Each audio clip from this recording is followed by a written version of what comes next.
আৰক্ষীৰ জালত প্ৰদেশ কংগ্ৰেছৰ মুখপাত্ৰ বিধায়কৰ বিৰুদ্ধে এক্স হেণ্ডেলত বিতৰ্কিত মন্তব্য কৰি গ্ৰেপ্তাৰ ৰিতম সিং 4 ঘণ্টাৰ যুঁজৰ অন্তত লখিমপুৰ আৰক্ষীয়ে চুচৰাই গাড়ীত উঠাই নিলে ৰিতম সিঙক গুৱাহাটীৰ ঘৰত উপস্থিত হোৱা গৌৰৱ গগৈকো সাক্ষাতৰ অনুমতি নিদিলে আৰক্ষীয়ে এওঁ প্ৰদেশ কংগ্ৰেছৰ মুখপাত্ৰ ৰিতম সিং হততে চৰকাৰৰ বিৰুদ্ধে সামাজিক মাধ্যমত সৰব হৈ থকা ৰিতম সিঙে কিছুদিন পূৰ্বে লখিমপুৰৰ বিধায়ক মানৱ ডেকাক টাৰ্গেট কৰি তেওঁৰ পত্নী আৰু পৰিয়ালৰ বিৰুদ্ধে এক্স হেণ্ডেলত বিতৰ্কিত মন্তব্য কৰিছিল এই বিতৰ্কিত মন্তব্যৰ পিছতে বিধায়ক মানৱ ডেকাৰ পত্নীয়ে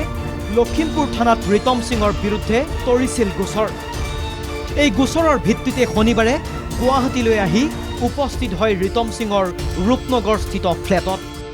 আৰু তাৰ পিছতে ৰিতম সিং আৰু লখিমপুৰ আৰক্ষীৰ মাজত আৰম্ভ হয় লুকা ভাকুৰ খেল 4 ঘণ্টা ধৰি ফ্লেটৰ দুৱাৰ খুলি নিদিলে ৰিতম সিঙে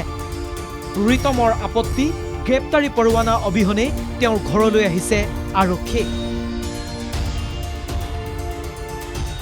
মাতিব যোনটো থানাত মাতিব মই তাতে যাম কিন্তু ৱাৰেণ্ট বা নটিছ কোড তেতিয়া অসম পুলিচে ক'লে নাই আমাৰ ওচৰত ৱাৰেণ্ট নাই আমি নিদিওঁ এতিয়া মোক কৈ আছে যে আপোনাৰ ওপৰত আমাৰ এই বিভিন্ন ধাৰা IT এক্টৰ আণ্ডাৰত ভাবক IT এক্ট মানে এটা টুইটাৰ কাৰণে মোক ইহঁতে ইয়াত আহি এনেকৈ ভিতৰত সোমাবলৈ আহিছে য'ত IT এক্টত লিখা আছে যে গোটেইকেইটা আপোনাৰ যদি যি ছেকশ্যন নহওক মোৰ আগৰ কেছত গুৱাহাটী হাইকোৰ্টে জাজমেণ্ট দিছে মোৰ কাৰণে যে এডভাৰ্ছ একশ্যন নল'ব আৰু IT এক্টৰ যোনটো টেৰৰিজমৰ যোনটো কষ্টটো লগাইছিলে সেইটোৱে এইবাৰ আকৌ দিছে মোৰ ওপৰত মোক হেৰাছমেণ্ট দিবৰ কাৰণে কগনিজেবল অফেন্স বনাবৰ কাৰণে মইতো উকিল মানুহ মইতো ইয়াতে থাকোঁ অসমৰ মানুহ মই অসমৰ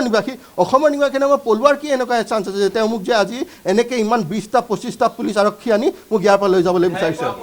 ইয়াৰ কিছু সময়ৰ পিছতে ৰূপনগৰৰ ফ্লেটৰ তলত উপস্থিত হয় কংগ্ৰেছ সাংসদ গৌৰৱ গগৈ সহ কংগ্ৰেছ প্ৰতিনিধি এবাৰ গৌৰৱ গগৈ ফ্লেটৰ ভিতৰলৈ যোৱাত বাধা আৰোপ আৰক্ষীৰ আমাকে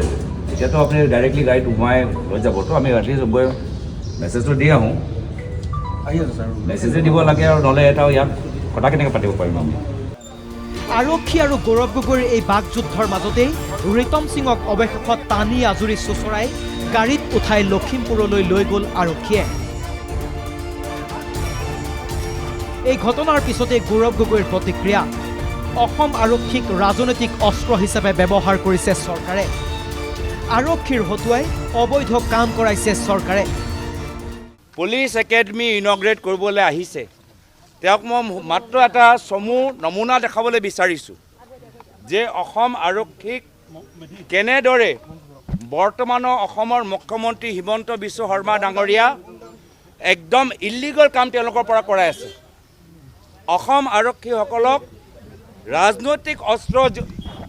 দৰে ব্যৱহাৰ কৰি তেওঁলোকৰ ট্ৰেক ৰেকৰ্ড বেয়া কৰি আছে